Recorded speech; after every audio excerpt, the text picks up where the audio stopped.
বিয়ে বাড়িতে যাইয়ে আমরা যখন চিকেন রোস্ট খাই আমাদের প্রায় সবারই তখন কিন্তু ভালো লাগে। কেমন হয় বলুন তো বাসায় যদি বিয়ে বাড়ির সাথে চিকেন রোস্ট রান্না করা যায়। তো আসসালামু আলাইকুম প্রিয় দর্শকবৃন্দ, আমি এখানে 4টা মুরগির চিকেন রোস্ট করব। এই জন্য মুরগিগুলোকে কেটে ধুয়ে পরিষ্কার করে এগুলোকে আমি লবণ আর লেবুর রস দিয়ে মাখিয়ে রাখছিলাম। তো সেগুলোকে আমি প্রথমে আগে ভেজে নিলাম। ভেজে নেওয়ার পরে এখানে একটা প্যানে পরিমাণ মতো তেল দিয়ে তারপরে এখানে পেঁয়াজ কুচি দিয়ে দিলাম। আমি এখানে 4-5টির মতো পেঁয়াজ কুচি ব্যবহার করছি। তো পেঁয়াজ কুচি আর গরম মশলা দিয়ে দিছি, সাদা ফল, কালো ফল, ডালচিনি, তেজপাতা। তো এগুলো দেওয়ার পরে আমি প্রায় 7-8টা পেঁয়াজকে পেস্ট করে রাখছিলাম, যেহেতু আমার মুরগির পরিমাণটা একটু বেশি। তো পেঁয়াজের পেস্টটা দিয়ে দিলাম। তারপরে একটু ভাজা ভাজা করে তারপরে আমি এখানে কাঁচামরিচ বাটা, আদা বাটা, রসুন বাটা, জিরা বাটা একসঙ্গে দেওয়ার পরে খুব ভালো করে এটা কাঁচা গন্ধটা চলে যাওয়া পর্যন্ত আমি এটাকে ভেজে নেব। ভেজে নেওয়ার পরে আমি এখানে পরিমাণ মতো লবণ, শুকনো মরিচের গুঁড়া, সামান্য হলুদের গুঁড়া দিছি একটু, যাতে কালারটা ভালো আসে। মশলাগুলোকে খুব ভালো করে কষানোর পরে আমি এখানে 2 চা চামচ চিনি দিয়ে দিলাম, যাতে একটু মিষ্টি মিষ্টি ভাব আসে।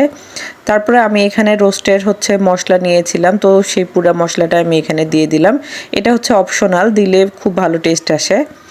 তারপরে এই মশলাগুলোকে কষানোর পরে আমি এখানে প্রায় 19 থেকে 20টার মতো বাদাম পেস্ট করে রাখছিলাম। তো বাদামটাকেও দিয়ে দিলাম, যেহেতু আমি শাহি রোস্ট করতেছি। তো বাদাম দিলে খুবই ভালো একটা শাহি শাহি ভাব আসে। মশলাগুলোকে ভালো করে কষানোর পরে আমি এখানে মুরগিটাকে দিয়ে দিব।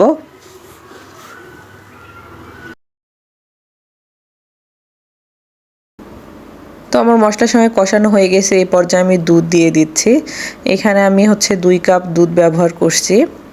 আমি দুধটাকে ঘন করে জাল দিয়ে দেওয়ার পরে ব্যবহার করছি। এখানে প্রায় আমার 1 কেজি দুধকে জাল দেওয়ার পরে আমার প্রায় 3 পোয়ার মতো হয়েছে। তো সেই দুধটা আমি এখানে দিয়ে দিলাম।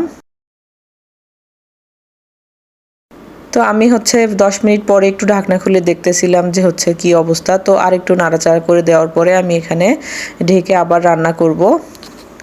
তো এখানে আমি মিডিয়াম টু লো আছে রান্না করতেছি, বেশি হইলে আবার নিচে পুড়ে যেতে পারে।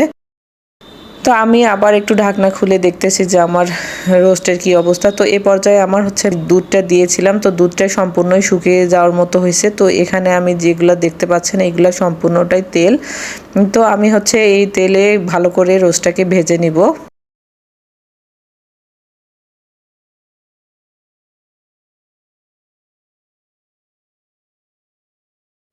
তো এই পর্যায়ে একটু নাড়াচাড়া করতে হবে, একটু নাড়াচাড়া না করলে নিচে লেগে যেতে পারে। আমি এটাকে এখন অনবরত নাড়তে থাকবো। যখন দেখবেন একদমই তেলটা শুকে যায়, একটু ঝোলটা একটু ভারী হয়ে গেছে, তখন আমি ঠিক নামিয়ে নিব।